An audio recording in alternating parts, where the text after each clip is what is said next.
This week in game news, Indiecade's happening in California, and in addition to brand spanking new indie games that'll be on display, Day of the Tentacle Remastered will be debuting there on the PC as well as the PlayStation 4, which saw a price drop in Europe of €50 this week. The employees of a certain company have been busted posting overwhelmingly positive reviews of their game on Amazon, so much for ethics harmonics. The Art of Phoenix Wright Ace Attorney Dual Destinies has been released by Udon Entertainment, and Code Realize Guardian of Rebirth was released for the PlayStation Vita. This is the same PlayStation Vita that Sony has essentially abandoned, revealing in an interview this week that they've dropped first-party support for the console. Not to open the show on a bummer, a new world record speedrun for Super Mario Bros. Has been accomplished. Speedrunner Darbian finished the game in 4 minutes and 57 seconds. This is the Blackman and Robin game news updates. There were quite a few neat game releases this week. To start with, Guitar Hero Live has just been released, and it's gotten pretty decent reviews thus far. It's the first new game in the series since 2010, when the plastic rhythm game genre got oversaturated. Hopefully Activision doesn't make the mistake of publishing a new Guitar Hero game every week again. The reason this game is called Guitar Hero Live is because it attempts to replicate the experience of being a rock star performing live. To do this, it employs live-action footage, and this is kind of neat, but backstage, things get pretty cheesy. This is the same sort of thing that's being promised for the upcoming Need for Speed, and frankly, it does not inspire confidence.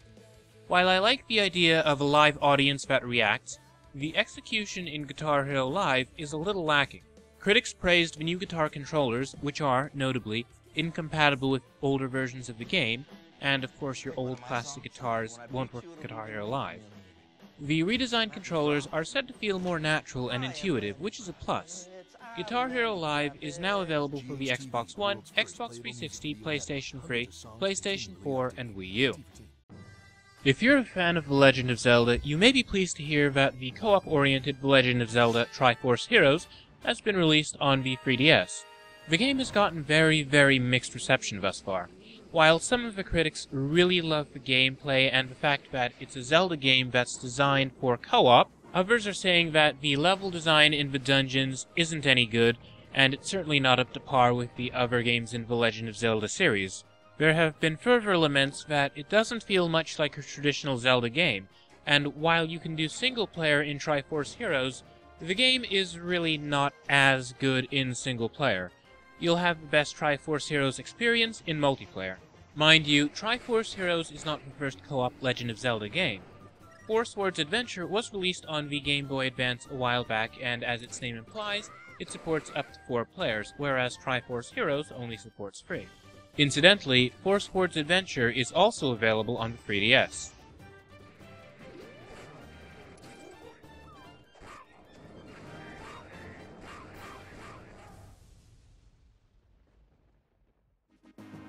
Roll up a new character sheet in Knights of Pen and Paper 2 for PC, as you and a few simulated friends do battle in a glorious world of turn-based RPG adventuring. Released on Steam this week was Knights of Pen and Paper 2. It's an RPG boiled down to its basest elements. It's an RPG about people playing an RPG. I'll be honest, I didn't really like the first game. The humor ran thin quick, and I don't intend on purchasing the second game, but if it's your sort of thing, you should know that it's out now for Windows, Mac, and Linux. This sequel boasts more classes and items than the original game, along with improved artwork. Thus far, the game has gotten pretty good reception from players. If you enjoyed the first game, you'll definitely enjoy the sequel.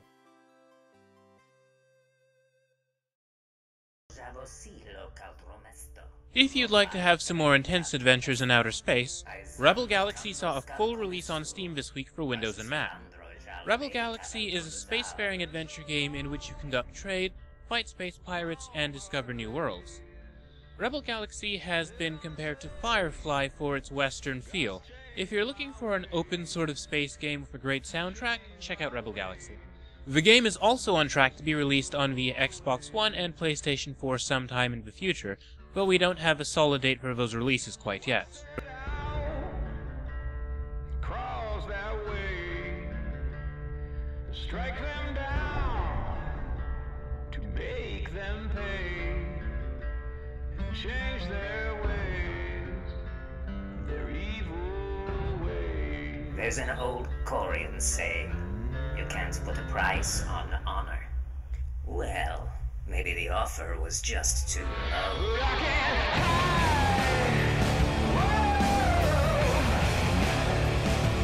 Now I won't hide.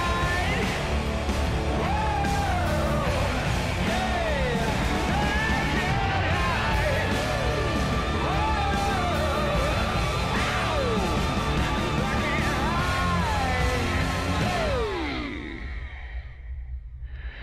My evil ways.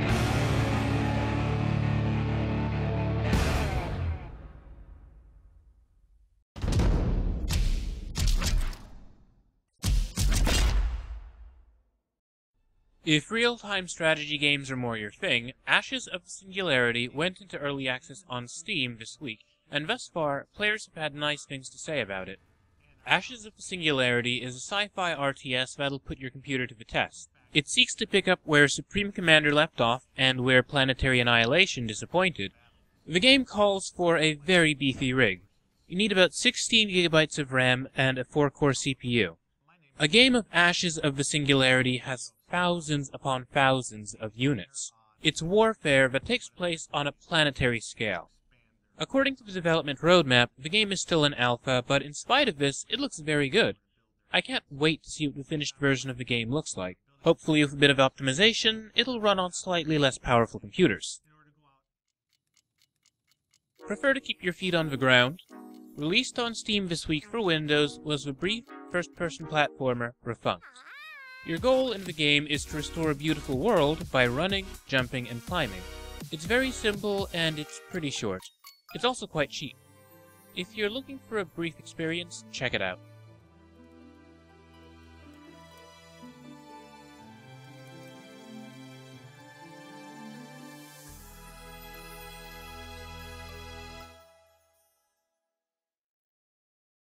Pixel Junk Shooter Ultimate was released on Steam this week, and it looks pretty neat. The game is a twin-stick shooter that combines the first two Pixel Junk Shooter games into a single title, albeit with enhanced graphics and a couple of other features. The game is available for Windows, and thus far it's gotten good reception from players. Some, however, are reporting issues with DirectX, specifically with certain NVIDIA GPUs. That said, the developers are aware of the problem and are hard at work on a fix. By the time you see this episode, the game will most likely have been patched.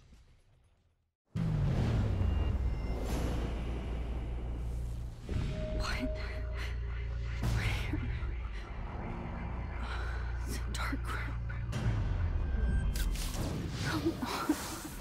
The fifth and final episode of adventure game Life is Strange was released this week. While the game's not really my cup of tea, Justin Eccles, who writes for Blackman and Robin.com, has had plenty of good things to say about the series thus far. Since this is the finale for the sake of spoilers, I won't be saying too much about the game, other than that Life is Strange is a dark adventure game in which you play as Max, a teenage girl who discovers the joys and consequences of time travel. Life is Strange is available for the Xbox 360, Xbox One, PlayStation 3, PlayStation 4, and PC. I can't let that happen. I can still change things. I just wish I could trust my powers. On to hardware news. Last week, Valve's Steam Link device was released to a few people, along with the Steam controller. The Steam Link is a streaming device that allows you to stream games from your PC to your living room television. Hence, you don't have to lug your PC to your television when you're in the mood for couch co-op on a big screen, which is pretty neat. The Steam Link works great if your PC is running Windows or Linux. The device is advertised as boasting Mac compatibility, but in actuality, it doesn't quite yet. Valve is working on a fix, and has not only offered refunds of the Link to Mac owners, but are also giving them the Valve Complete Pack, which grants access to every Valve game past, present, and future, and it ordinarily goes for $100. This is a rather nice move on Valve's part. The Steam Link and Steam Controller are set to be released November 10, 2015 for everybody.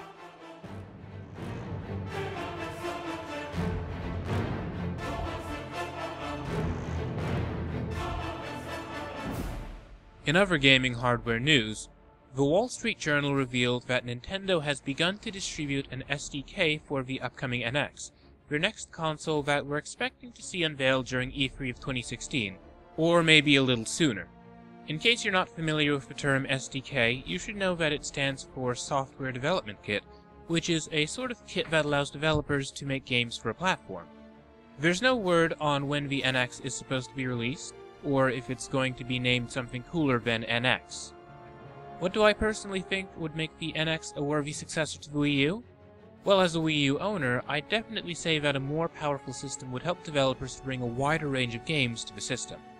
It's not that you need a powerful machine to release a good game. Some of the greatest games of all time were released on the Super Nintendo Entertainment System, a console which isn't nearly as powerful as the machines out today, but thanks to creative design and good storytelling, was home to such great games as Chrono Trigger and Shaq Fu. A more powerful system won't necessarily lead to better games, but it does give developers more room to work with. Hence why you see the more technically demanding games being released on the Xbox One, PlayStation 4, and PC, but not usually the Wii U, which lags behind the other platforms in terms of power. A more powerful machine, one that can handle the Destinies and Fallouts just as well as the Splatoons and Marios, would give Nintendo a real edge. Have you ever wanted to create a game on a Nintendo system, but you have no idea where to get started? Well, we've got great news for you. Smile Basic has just been released on the Nintendo 3DS. BASIC stands for Beginner's All-Purpose Symbolic Instruction Code. It's extremely simple, and really, BASIC was meant to teach people how to program. While BASIC has its limitations, you are able to make some very cool things with it. Additionally, it's been announced that Smile Basic is coming to the Wii U and will work with the games you've already created on your 3DS. Personally, I'm not sure I have the time to make a game, or perhaps I lack the patience? Whatever the case, perhaps you have a game that you'd like to make and you have the patience to learn the basics?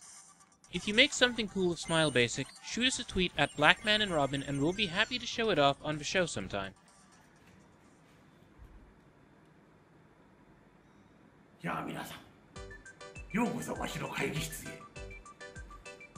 わしがプチコンを開発した博士じゃ。よろしくな。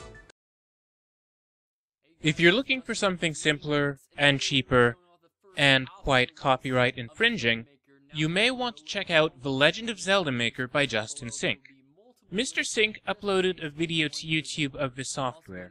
It's an early alpha and it looks quite interesting. It allows you to create your own Legend of Zelda levels. It's rougher than Mario Maker, and it isn't officially sanctioned by Nintendo at all. We'll most likely see a cease and desist on the project soon. My advice to Mr. Sink is to rename his project Legend of Hanafuda Maker and continue working on it, because I could see it turning into a much bigger project.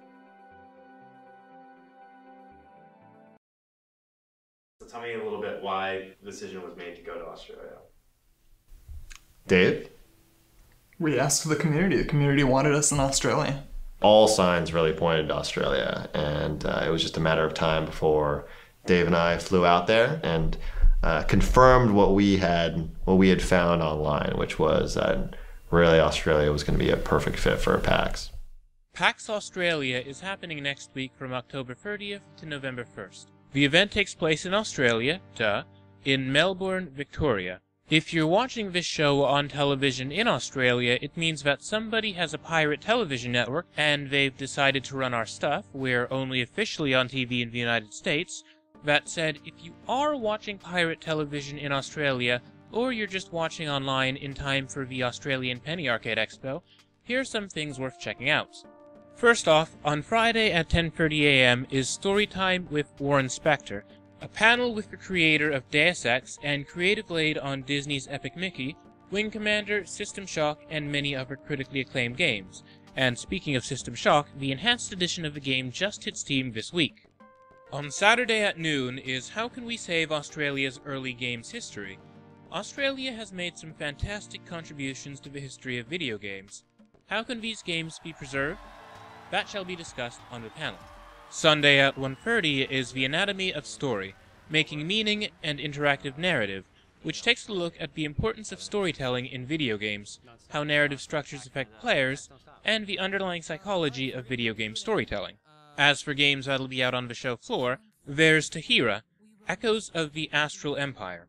In development by Whalehammer Games, this is a game I backed on Kickstarter. It's a lot like the Banner Saga, but it's set in a post-spacefaring world. In Tahira, there used to be a great economy for intergalactic trade, but it all collapsed.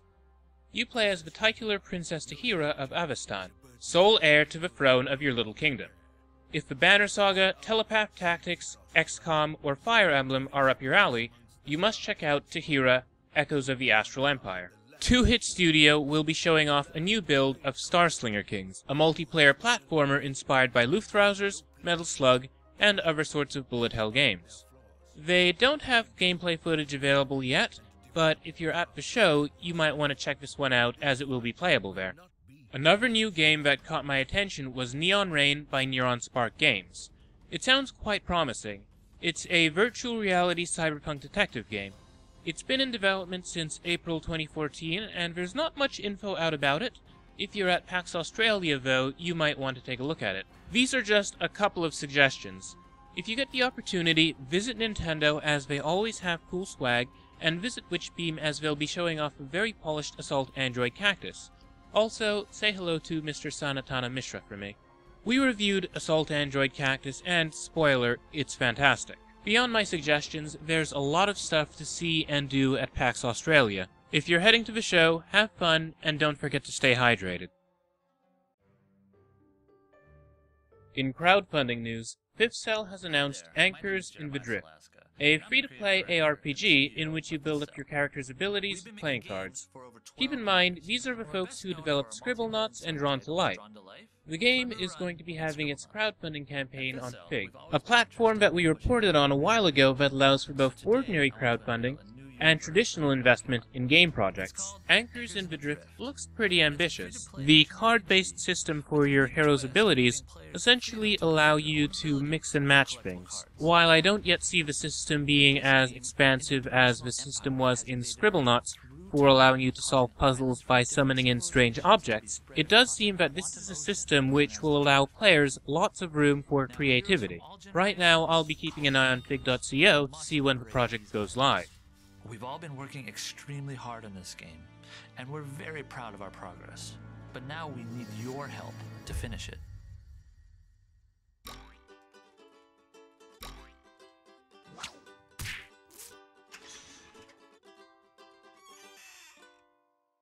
The Nintendo Entertainment System turned 30 this week, making this the perfect time to talk about Faxanadu Remastered, a remake of the NES platformer Faxanadu.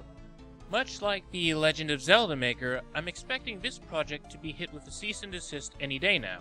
Seeing as Hudson Soft, the company behind the original game, was spotted by Konami, maybe Konami will pursue this? Then again, Konami seems to be moving away from video games, so there's really no telling how this will wind up. Faxanadu Remastered is set to be released on PC this November, assuming the creator isn't sued. The game's Kickstarter goal is remarkably low, $619 US, and the developer says that the game will be available completely for free. Generally, this would raise some red flags. However, looking at Mr. Findlay's previous work, namely his sequel to the NES game Dr. Jekyll and Mr. Hyde, it's clear that he has both the know-how and the ability to create this expanded version of Faxanadu that he's planning on. So if this sounds like your sort of thing and you're not scared of the possible cease and desist from Konami, you may want to look into it. Finally, coming to the Wii U, November of 2015 is Mario Tennis Ultra Smash. This week, it was revealed through a fresh trailer that Rosalina, from the Super Mario Galaxy series, will be joining the roster of playable characters. This is the 6th Mario-themed tennis game to be released, the series having started life with Mario's Tennis on the maligned Virtual Boy in 1995. The first Mario Tennis game not to give you a headache was released in 2000 on the Nintendo 64.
Well, that's it for this week's game news. Be sure to follow at Blackman and Robin on Twitter and Instagram for all the latest game news, reviews, previews, and interviews. Be sure to follow me at Jordan_Cameron for my own views.